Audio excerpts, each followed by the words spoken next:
Postoje ulice koje se pamte po adresama, kao i one koje se pamte po osjećaju.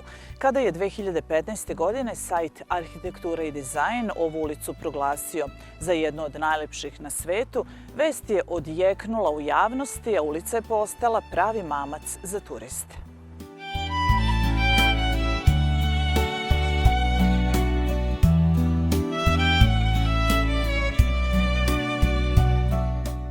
Ja sam ovde 55 godina, znači ona je od uvijek bila lepa i specifična. Danas je nešto posebno, čak ima i zvaničnu titulu da je jedna od najlepših ulica. Nekada je to bila mirna ulica. Imala je tulsku kaldrmu, imala je ogradu zelenu između drveća, drveće je bilo nešto manje, nešto niže. Imali smo jendeke, moram da kažem, to je naš lalinski izraz, pun trave gde su naša deca uživala. Slobodno su se igrali, fudbal se igrao na putu jer vozila nisu prolazila. Kaldrma je bila onako kakva je inače kaldrma i mi smo tada stvarno uživali. Ljudi su se od uvek ovde šetali ovom ulicom zato što je lep izgled, hladovina, lepe kuće, fasade, sve je interesantno. Drugo, tu je jedan vrtić, puno dece dolazi, roditelja. Znači, jedna živa ulica je bila. Najstariji stanovnik ove ulice, koliko ja pamtim, je Moca i Laza moj. Laza je, nažalost, bolestan. Oni su najstariji od onih koje ja pamtim i ova porodica Janjić koja je došla posle Drugog svetskog rata. Lepo nam je, lepo se družimo, imamo dobar komšiluk.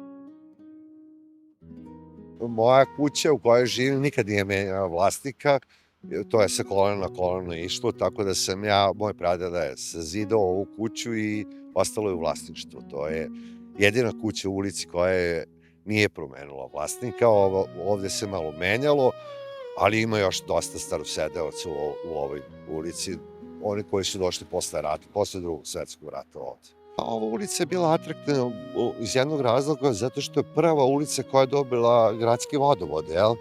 I tu je vodotoranje se nalazi ovde na nekih 100-tinjak metara i zato je bila atraktivna, zato što je imala tu infrastrukturu. Ovde su ljudi imali pre rata kupatila, što je vrlo interesantno. Znači, dok su neke ulice nisu imale, čak ni glavna ulica nije imala, prva ulica koja dobija vodovod i na taj način je verovatno privukla ljude da investiraju ovde. Inače, nekada su ovde bile, ja znam da je ovde bila trskom pokrivene kuće i posle se to menjalo. Ove kuće su ovde rađene prilike od početka 20. veka pa do pred sam rat. To ovde su imućni ljudi stavili i oni su sebi priuštili dobre kuće. Naprimer, ovde su braća Bon imale svoje kuće, oni su bili vlasnici današnje Toze Markovića ili Ivnice Kikinda. Doduše, ne u ovom obimu kao što je danas, nego malo drugačije, ali su oni bili viđeni. Bonov crep je bio čuveni crep. To je stil koji je austrougarski stil koji je ovde prednjačio, znači da su visoki, 4 metra je otprilike tavanica bila udaljena od poda, i na taj način se tako gradilo. Ja mislim da je tu bilo malo tako, kao što danas kažu moderno copy-paste, tako su ljudi počeli da zidaju svi kuće, otprilike to, jer imale su neku svoju verovatno i draža, a i sami neki komfort života. Postala je razglednica grada. Ulica Generala Drapšina jedna je od najlepših na svetu. Prepoznatljiva po zelenom drvoredu koji stvara zeleni tunel, zatim po pastelnim fasadama sa autentičnim arhitektonskim detaljima. Ova ulica je pravi spoj istorije i prirode. Sada je postala vrlo atraktivna za mlade koji bračne parove pred venčanje dolazi, slikaju se u ovoj ulici, što je to interesantno videti i lepo je. Dolaze ljudi i da vide ovu ulicu, što je jako interesantno, ne iz razloga što je ona na neki način postala vrlo popularna u Srbiji. Kad sam ja bio dete od nekih 10 godina, tamo 60 i neke godine, mi smo se penjali. I brali smo ovaj blo od pincike koji je jestiv. To treba ljudi znaju da on jestiv. I mi smo to jeli kao deca i to je nam bilo interesantno. Svi smo bili malo musavi od toga, ali nema veze.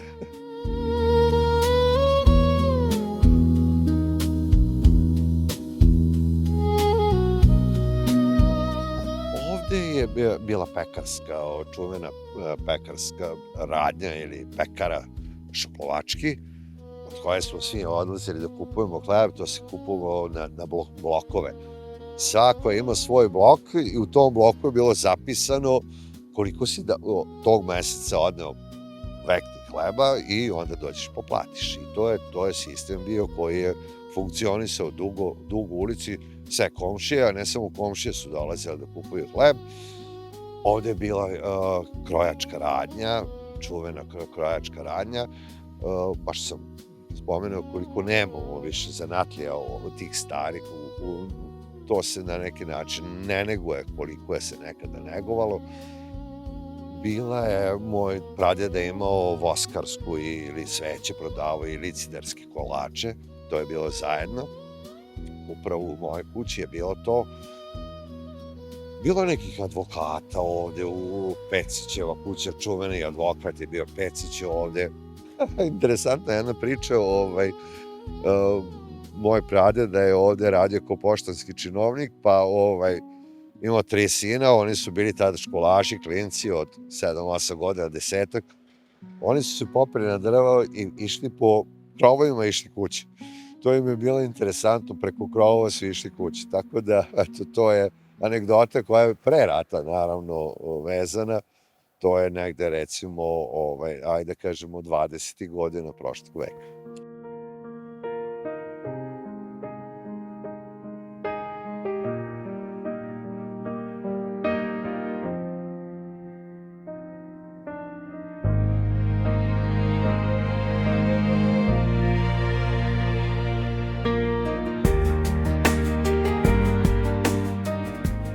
Ja sam rođen u Srpskoj Srnji i 55. došli smo u Masarika ulici. A sticajem okolnosti, već 55.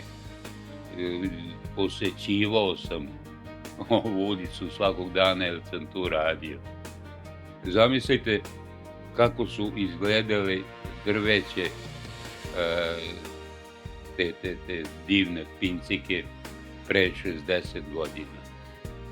Samim tim su godine prošle. Mnogo je više grana bilo, mnogo je zatvorenija bila ulica. Asfalt nije bilo, popločana je bila kamenim kockama. Mirna ulica, mirna, niko nije, retko je prolazio neka kola, negde bicikliste i to, a kamioni, autobusi, kao šta, ne, uopšte nisu prolazili. Nazivi ulice menjali su se kroz vreme, a danas nosi ime poznatog generala i istaknutog narodnog heroja koji je poživeo svega 30 godina. Drvored je posuđen nakon Drugog svjetskog rata 1946. godine ne samo u ovoj ulici generala Drapšina, nego i u ulici Kralja Petra I. Kako su se stabla formirala, tako su pravila krošnje u obliku zelenog tunela.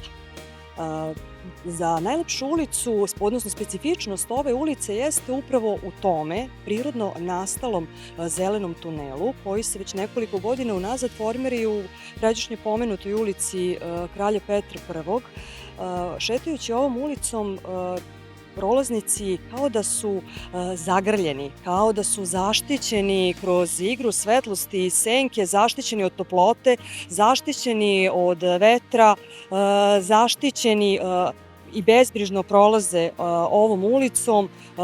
Svi turisti, takođe, turistima se skreće pažnja na lepote ove ulice, 22. po lepoti u svetu, svakako najlepšoj u Kikindi. A da bi ona bila tako lepa, svakako se Institut za nizijsko šumarstvo zajedno sa gradskim nadležnim sekretarijatom za zaštitu životne sredine brine o zdravstvenom pregledu stabala. Svako stablo ima svoj zdravstveni karton gde se posebno vodi računa ne samo o orezivanju krošnji. Krošnja je izuzetno, znači sam habitus stabala je razgranat, veoma masivan, habitus koji kroz sva godišnja doba ima različit izgled. Takođe, specifičnost ove ulice jeste promena naziva kroz vekove. Od Vilsonove ulice, ulice Zanatlija, ulice Poštanske, kako je naši stariji sugrađani i danas se zovu. Ova stabla su se razvijala zajedno sa razvojem grada, prateći mnoga dešavanja u našem gradu i sad predstavljaju jedan brend grada i turističko obeležje Kikinde.